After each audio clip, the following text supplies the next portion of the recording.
hometown Kathmandu, where I have lived all my childhood and teenage years.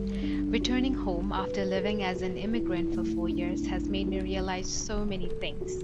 There was mixed feeling of excitement and nervousness, and this is my experience with stages of going home. Stage 1: Anticipation and Anxiety.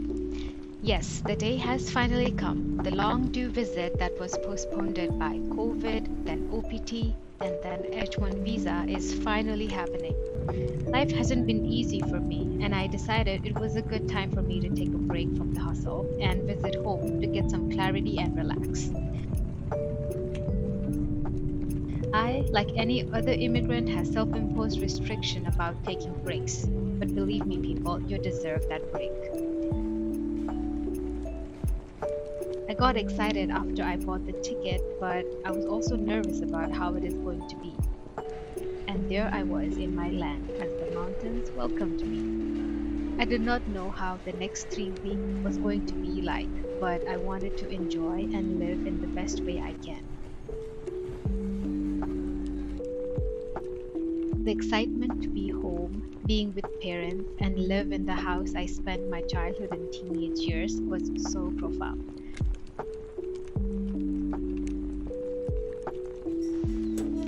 The excitement of meeting everyone, but also having the anxiety and nervousness of how they will accept me and the changes in me after living alone for so long.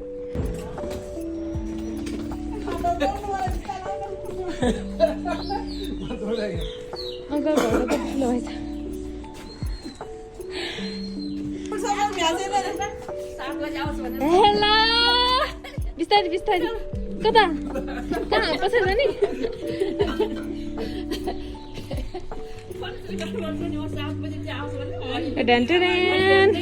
I don't know how it would be like to be with my parents who has not seen the side of me yet, and how would they take me? Everything looked small, colorful, and bright. The smiles of people, the laughter, and the sound of home was very comforting. I was purely happy to be home. Stage 2: Reconnecting with family and with myself. As much anxious as I was before leaving for Nepal, I was at my best comfort when I met my people. I had almost forgotten what it is like living with a family and being with friends. Though I talk with my parents almost every day and am very close with my friends, being present there physically reminded me of a different kind of comfort and enjoyment that I was missing.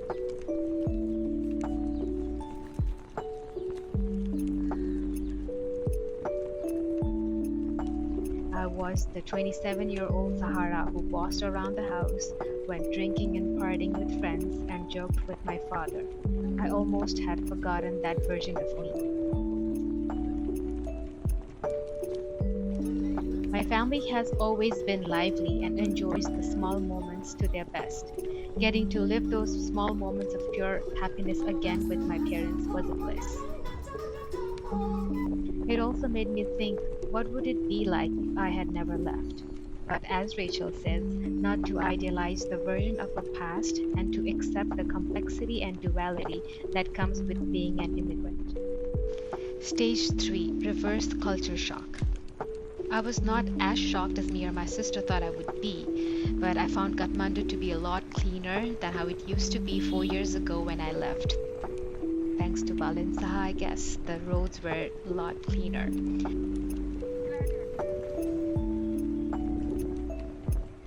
I consider myself a religious person. It is just how I was brought up. I appreciated temples, monastery, and cultural sites, and the calmness that having faith brings even more now. I was feeling like an outsider in my own space because I've changed during my time abroad, and my perspectives and values on things and matter have evolved. But I say this in a positive note because I appreciate and love my culture even more now than before. I fell in love with the traditional patterns and material once again. But I also felt everything was very expensive. In my mind, YY still cost 15 rupiah. किती करायला लागणार ह्या? किती करायला लागणार?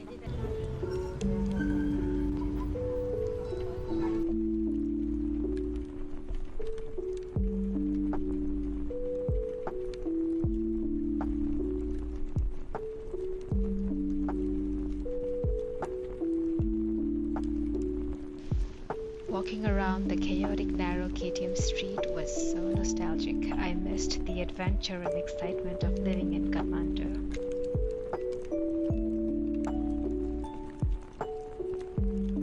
The shops, not to mention the shops, are a lot more fancier and more expensive. The deli, the bakery, the curated coffee shop culture is real.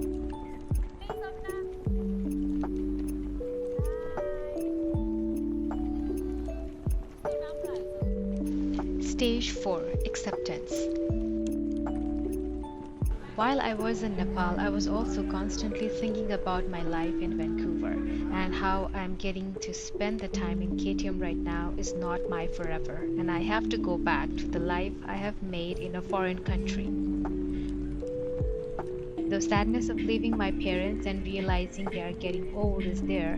I had to accept that I have to go back to the life I have back in Vancouver and live my daily life there away from this homeliness, and it is what it is. I don't know what to call it. It is sadness, but also a reality that cannot be changed. My parents are now retired and spend most of the time living in home a relaxed retired life. The slow life in my home was very relaxing. I remember the hustle and bustle in the morning when all my sisters and I were here. All of us used to rush to get ready to go to school and get ready by 7 a.m. My dad used to go to work at 9. The life in Nepal was different from how it used to be. Stage 5, Sadness. राम्रो है यही पनि हुँदैन मेरो चारवटा बाटोमा स्याहार सुरु गर्दैन हुन्छ राम्रो बन्द है सधैँ राम्रो राम्रो सुन्नु पाउँ राम्रो गरेर हो And in this way, my short period of time in Nepal ended. A rush of sadness passed through me as I bid my grandma, mom, and dad goodbye. I'm glad that they have a good life here, but the realization that your parents and grandma are getting older makes you question you living away from them. After living in a foreign country for so long, I had almost forgotten what belongingness felt like. I felt so blessed to have a home where I'm welcomed and accepted how I am without explanation. The nervousness I had faded away in a second I was home. Maybe that is what being home feels like.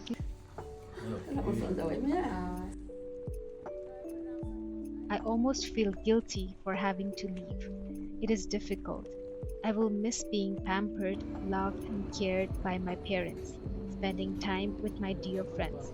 But this trip has taught me how resilient I am and brave to accept the changes in my life. That is all for today. I hope it has shed light on positive and challenging aspects that immigrants typically go through while visiting their home country. This experience may not be same for everyone, but I would like to thank you all for following me along with my experience.